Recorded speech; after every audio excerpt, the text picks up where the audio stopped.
Assalamualaikum warahmatullahi wabarakatuh.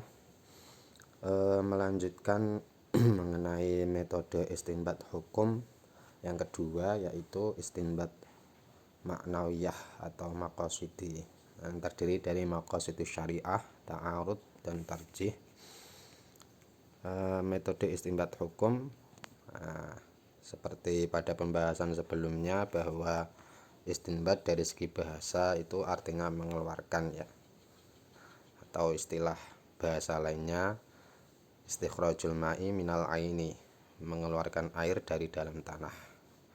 Menurut Al-Jurjani, istinbat artinya istikhrajul ma'ani minan nususi bi fardhidzini wa quwwatil qarihah. Ya, itu secara istilah, ya, atau upaya mengeluarkan makna dari nas Al-Quran dan Sunnah yang berkaitan dengan hal-hal yang sulit dan penting dengan mencurahkan kekuatan nalar dan kemampuan yang optimal. Bisa dikatakan ijtihad, ya. Dari nas-nas tersebut menghasilkan istinbat berbentuk lafziyah dan maknawiyah. Pada kesempatan kali ini kita membahas yang istinbat maknawiyah. Istinbat maknawiyah adalah mengambil hukum yang ditinjau dari segi maknanya melalui pengenalan maksud syariah. Istinbat hukum dari segi maqasidus syariah secara etimologis, maqasid asy-syariah terdiri dari dua kata, yakni maqasid dan asy-syariah. Kata maqasid adalah bentuk jamak dari qasdu, yang berarti bermaksud menuju suatu tujuan, tengah-tengah, adil, tidak melampaui batas, dan jalan yang lurus. Sedangkan secara terminologis, segala khitab atau perintah Allah yang berhubungan dengan perbuatan manusia di luar mengenai akhlak yang diatur tersendiri. Jadi perintah Allah tetapi yang bukan membahas mengenai akhlak dan sudah diatur tersendiri, ya. Meskipun mula-mula syariat diartikan agama dalam surat Asy-Syura ayat 13, syara'a lakum minad-dini ma wassa bihi Nuha, dan seterusnya. Namun kemudian penggunaan term ini dieksklusifkan, penggunaannya hanya untuk hukum-hukum amaliyah, karena agama pada dasarnya adalah satu dan berlaku secara universal, sedangkan syariah berlaku eksklusif untuk masing-masing umat dan berbeda dengan umat-umat sebelumnya. Syariat mula-mula di surat Asy-Syura, syara'a lakum minad-dini, syara'a syariatnya. Maqasid asy-syariah menurut Abdul Wahab Khalaf adalah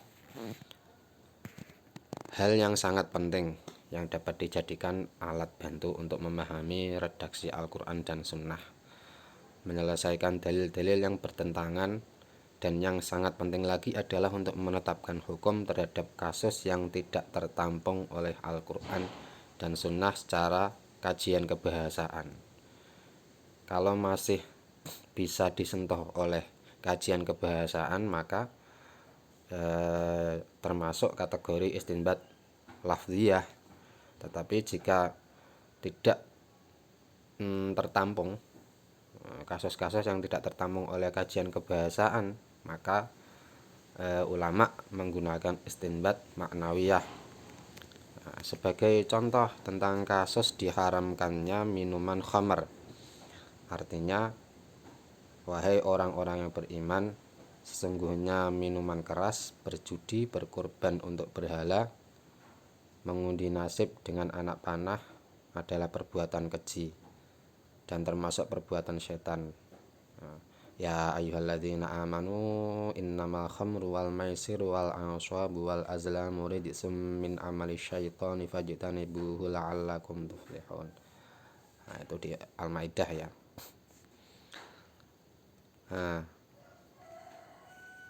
Ini menurut penelitian ulama melalui maqasidus syariah, diharamkannya khamar karena ada ilat atau alasan logis, yaitu sifat memabukkannya yang merusak akal pikiran.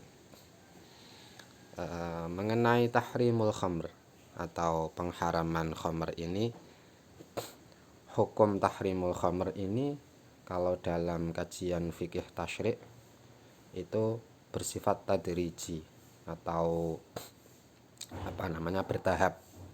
Tidak langsung seketika khamr itu diharamkan. Karena penelitian ulama itu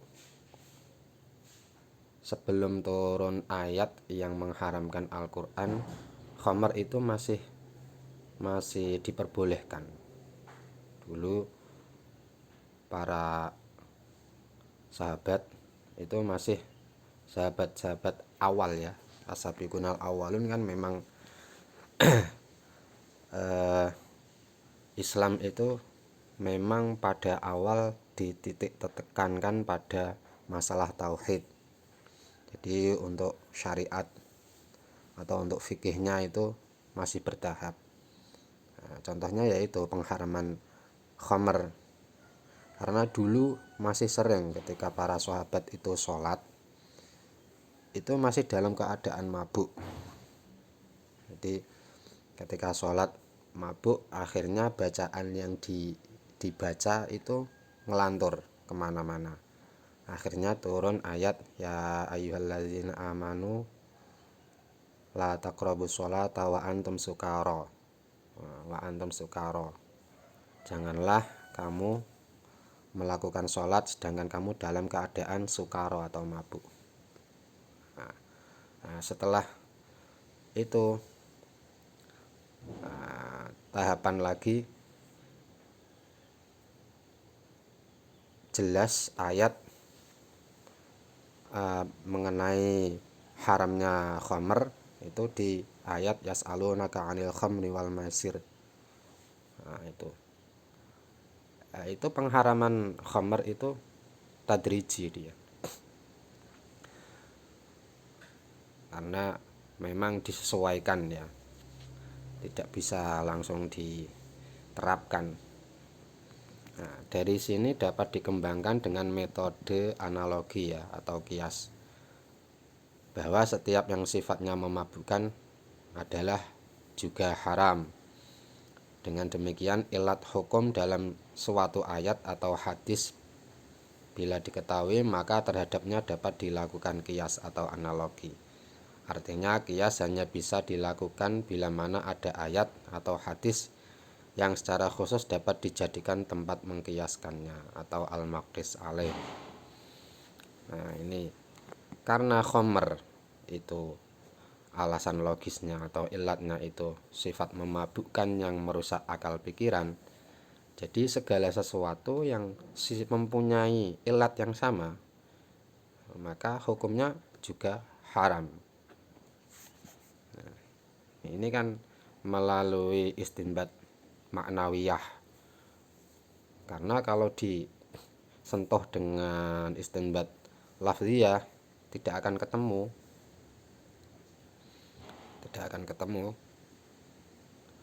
Nah, sekarang urgensi maqasidus syariah dalam pengembangan hukum Islam. Maqasid asy-syariah dapat membantu mengetahui hukum-hukum yang bersifat umum atau kulliyah maupun parsial atau juz'iyah. Membantu memahami nusus syari' secara benar dalam tataran praktek. Membatasi makna lafal yang dimaksud atau madlulul alfal secara benar karena nas-nas yang berkaitan dengan hukum sangat variatif baik lafal maupun maknanya. Maqasid syariah berperan dalam membatasi makna yang dimaksud.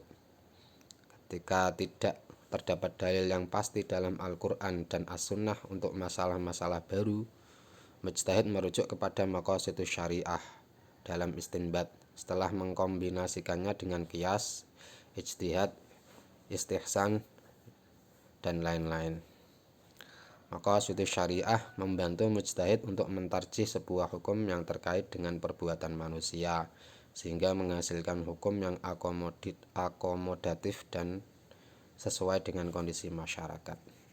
Maka disesuaikan dengan maqasidus syariah. Seperti khamr diharamkan karena ada alasan logis atau ilat, dia memabukkan dan bisa menghilangkan akal pikiran yang sehat. Nah, maqasidus syariah salah satunya kan hifdzul aqli, menjaga akal ya. Jadi alasan logisnya itu hifdzul aqli. Lanjut mengenai ta'arud, pengertian dan syarat-syarat ta'arud. Secara bahasa, ta'arud artinya saling bertentangan atau pertentangan antara dua perkara. Secara terminologi, bukti-bukti karena masing-masing menentang yang lain dan mencegah berlakunya. Nah, ulama usul mengartikannya sebagai dua dalil yang masing-masing menafikan apa yang ditunjuk oleh dalil yang lain. Hal penting yang perlu diketahui tentang ta'arud adalah bahwa kontradiksi dua dalil syarak tidak mungkin terjadi kecuali apabila dua dalil itu sama kuatnya. Apabila salah satu dari dua dalil ada yang lebih kuat, maka yang diamalkan adalah dalil yang lebih kuat. Dengan demikian tidak akan terjadi kontradiksi antara dalil yang qat'i dan dalil yang dzon. Dalil yang pasti dengan dalil yang masih diduga ya. Antara nas dan ijma' atau qiyas, dan antara ijma' dan qiyas. Kontradiksi hanya dapat terjadi antara dua ayat atau dua hadis yang mutawatir atau antara dua qiyas. Nah, intinya yang sama-sama kuat. Karena qat'i dan dzanni memang harus dimenangkan yang qat'i karena masih kuat yang qat'i. Nah, itu tidak bisa. Harus dua dalil tadi harus sama-sama kuatnya. Nah, ini contoh-contohnya ya. Ta'arud yang pertama, misalkan ada dua ayat antara, nah ini ta'arud antara Al-Quran dengan Al-Quran. Wal khayla wal bighala wal hamira litarkabuha wa zinah. Artinya dan dia telah menciptakan kuda, bighal dan keledai agar kamu menungganginya dan menjadikannya perhiasan. Dalam ayat ini kuda dan bighal hanya diperuntukkan untuk kendaraan dan hiasan saja. Sedang ayat ini mengandung ketentuan lain. Allahul ladzi ja'ala lakumul an'am litarkabu minha wa minha ta'kulun. Artinya Allah lah yang menjadikan binatang ternak untuk kamu, sebagiannya untuk kamu kendarai dan sebagiannya untuk kamu makan. Pengertian an'am pada ayat di atas meliputi kuda dan bighal, sehingga di samping kuda dan bighal itu bisa dikendarai juga bisa untuk dimakan. Nah, ini kalau diamati kan memang bertentangan. Kuda dan bighal itu hewan yang dijadikan perhiasan atau hiasan dan kendaraan saja kalau dalam ayat An-Nahl ayat 8. Tetapi pada ayat lain Allah menjadikan binatang ternak supaya bisa dimakan juga kan. Nah, karena kuda dan bighal itu termasuk binatang ternak juga, maka boleh dimakan. Nah, gitu. Bukan hanya untuk kendaraan saja. Ada dalil lagi.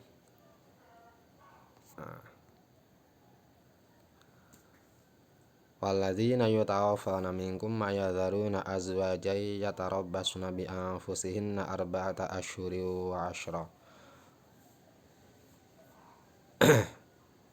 Ketika ada seorang istri yang ditinggal wafat oleh suaminya, itu dia harus melewati masa iddah selama arba'ata asyhuri wa asyra, 4 bulan 10 hari. Nah, pada ayat lain, wa ulatul ahmali ajaluhunna ay yad'una hamlahun. Nah, ketika ada istri yang ditolak oleh suaminya dalam keadaan hamil, maka dia harus menunggu masa iddah sampai dia melahirkan. Nah, dua ayat ini tadi harus dikompromikan. Jika istri yang ditinggal suaminya sedang hamil, maka hendaknya beriddah dengan salah satu yang lebih dari dua ketentuan di atas. Nas ini sesuai dengan keumumannya ya, menunjukkan bahwasanya setiap wanita hamil iddahnya adalah dengan melahirkan kandungannya, baik beriddah karena ditinggal mati suaminya atau tidak.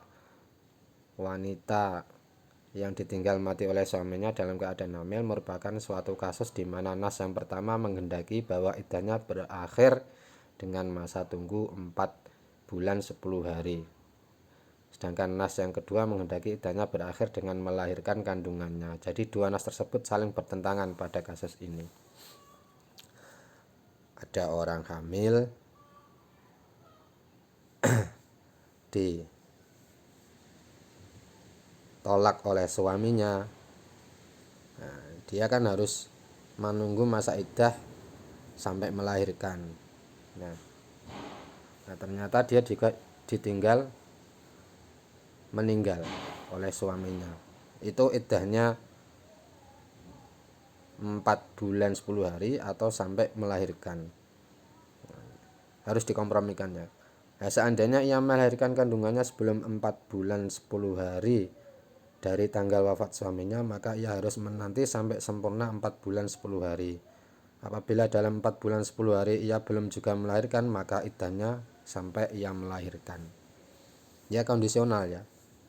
Kalau memang selama 4 bulan 10 hari, sebelum 4 bulan 10 hari dia sudah melahirkan, maka harus menunggu sampai 4 bulan 10 hari. Atau dia sudah melewati 4 bulan 10 hari tapi belum melahirkan, maka iddahnya sampai ia melahirkan. Nah, itu al-jam'u bainat ta'arudain, atau mengkompromikan antara dua dalil yang bertentangan. Yang kedua, ta'arud Al-Quran dengan sunnah. Contohnya mengenai bab wasiat ya. Kutiba alaikum idza hadara ahadakumul mautu in taraka khairanil wasiyatu lil walidaini wal aqrabina bil ma'ruf haqqan 'alal muttaqin.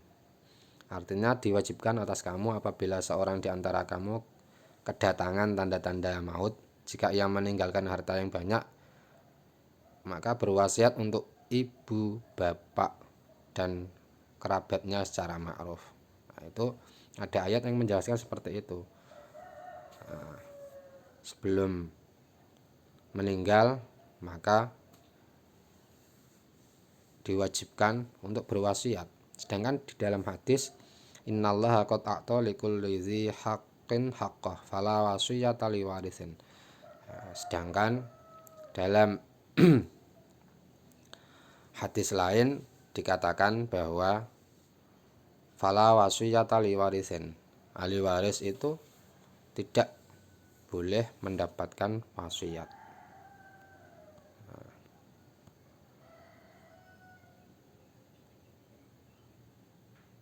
Jadi memang wasiat itu tidak boleh lebih dari sepertiga ya. Terus yang ketiga, ta'arud sunnah dengan sunnah.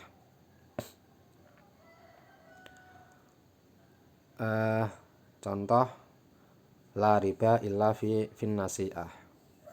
Tidak ada riba kecuali riba nasi'ah, riba yang muncul dari utang piutang.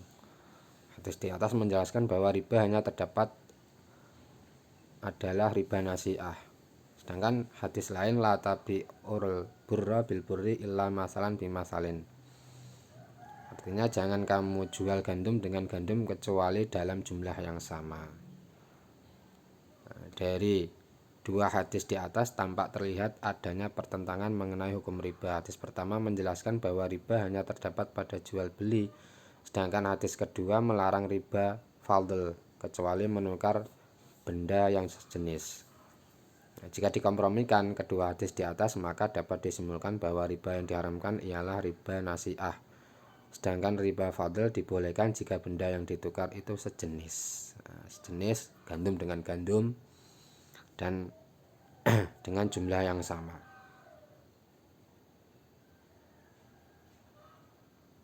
Yang keempat, ta'arud antara qiyas dan sunnah.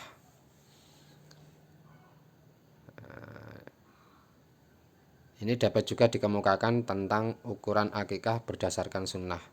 1 kambing untuk putri dan 2 kambing untuk putra.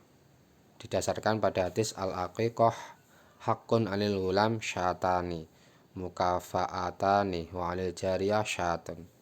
Artinya akikah itu sesuatu yang mesti dikerjakan untuk laki-laki 2 kambing dan untuk perempuan seekor kambing. Bagi yang berpegang pada qiyas, maka untuk akikah ini boleh hewan yang lebih besar seperti unta dan sapi. Ini pendapat hampir sebagian para fuqaha. Sedang yang berpegang pada hadis di atas ialah Imam Malik, bahwa akikah itu dilakukan dengan menyembelih kambing. Kalau Imam Malik harus kambing. Tapi kalau yang ulama yang menggunakan qiyas, boleh yang lebih bagus lagi, yang lebih besar, lebih baik, yaitu unta dan sapi. Terus ta'arud antara qiyas dengan qiyas. Misalkan contoh perwalian. Dalam aliran Hanafiyah memiliki pandangan yang berbeda dengan aliran Syafi'i tentang ilat perwalian bagi anak perempuan. Menurut Imam Abu Hanifah, ilat perwalian adalah shighar, keadaan di bawah umur. Oleh karena itu, hak perwalian hilang apabila anak itu sudah sampai usia baligh. Sedangkan menurut Imam Syafi'i adalah bikaroh, kegadisan. Jadi hak perwalian hilang apabila anak sudah melangsungkan pernikahan walaupun belum sampai usia baligh, dan hak perwalian tetap ada walaupun usia sudah sampai baligh tetapi belum menikah. Nah, ini berdasarkan hadisnya ya. Tazawwajani Rasulullah sallallahu alaihi wasallam lisati sinin.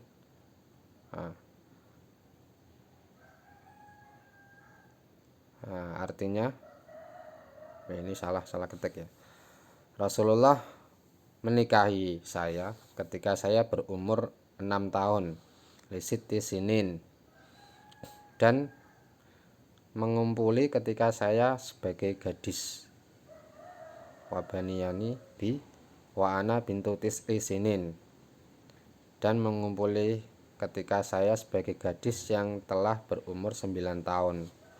Nah, atas dasar hadis ini diambil hukum kebolehan mengawinkan orang tua terhadap anaknya yang belum dewasa tanpa izin yang bersangkutan masih di bawah umur.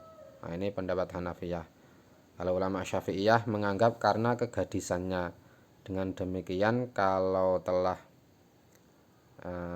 tasyib atau telah gadis sekalipun masih belum dewasa, orang tua tidak mempunyai hak ijbar, hak memaksa ya.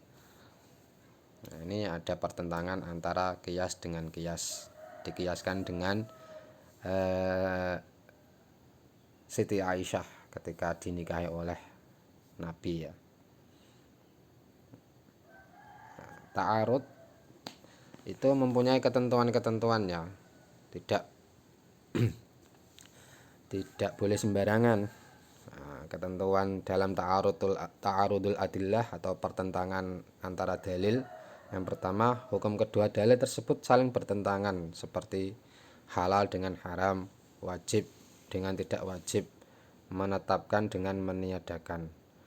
Objek hukum yang bertentangan tersebut sama.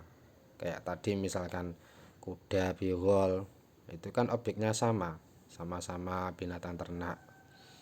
Terus objek sama, misalkan tadi mengenai wasiat di dalam warisan.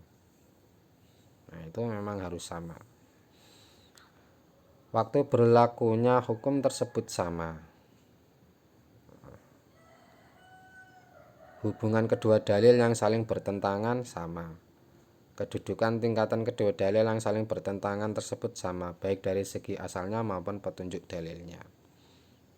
Ini untuk selanjutnya tarjih.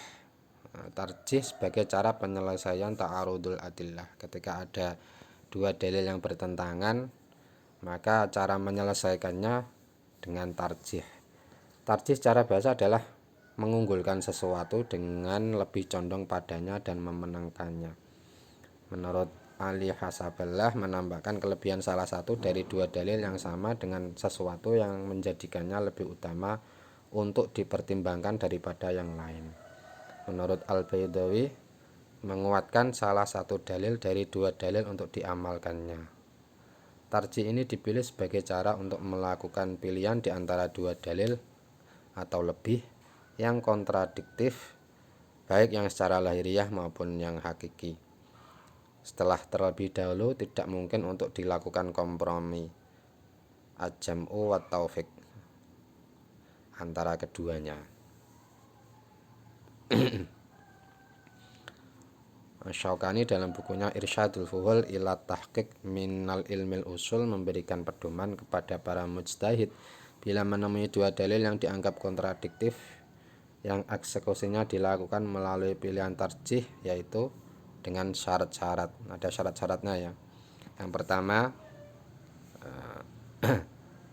dalil-dalil itu sama dalam ketetapan atau subutnya, sehingga karena itu tidak ada pertentangan yang mengharuskan tarjih antara Al-Quran dengan hadis ahad, hadis yang diriwayatkan oleh satu orang ya.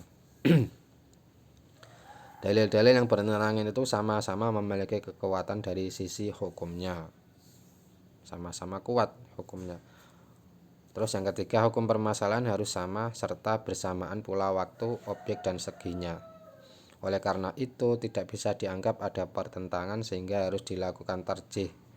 Misalnya antara larangan berjual beli waktu azan dengan kebolehan berjual beli di luar waktu azan, karena waktunya tidak sama. Yang satu waktu azan, yang kedua sudah di luar waktu azan. Itu tidak tidak bisa ditarjih ya. Dalam mentarjih hadis yang saling kontradiktif, maka aspek yang dilakukan padanya adalah pada aspek sanad dan matan. Nah, yang pertama, mendahulukan hadis yang diriwayatkan oleh perawi yang lebih thiqah daripada perawi yang kurang thiqah, yang kurang kredibel ya. Yang kedua, mendahulukan periwayatan orang menerima hadis atau mengetahui peristiwa secara langsung daripada orang yang menerimanya tidak langsung. Nah, memang harus menguasai ulumul hadis, menguasai takhrij hadis, menguasai ilmu periwayatan. Tiga, mendahulukan periwayatan orang banyak bergaul dengan Nabi daripada orang yang tidak banyak bergaul. Nah, sahabat-sahabat yang sering bergaul dengan Nabi maka didahulukan. Mendahulukan periwayatan orang yang masih kuat hafalannya daripada orang yang sudah rusak hafalannya lantaran lanjut usia. Mendahulukan periwayatan sahabat besar daripada periwayatan sahabat kecil. Mendahulukan hadis yang ditakhrij oleh Imam Al-Bukhari dan Muslim daripada yang ditakhrij oleh selainnya. Karena as-shahul kutub ba'dal Quran yaitu Sahih Al-Bukhari dan Muslim ya. Mendahulukan hadis yang banyak diriwayatkan orang. Nah, ini ketentuan-ketentuan pada istinbat hukum yang bersifat maknawiyah. Nah, demikian yang dapat saya sampaikan, semoga bermanfaat. Wassalamualaikum warahmatullahi wabarakatuh.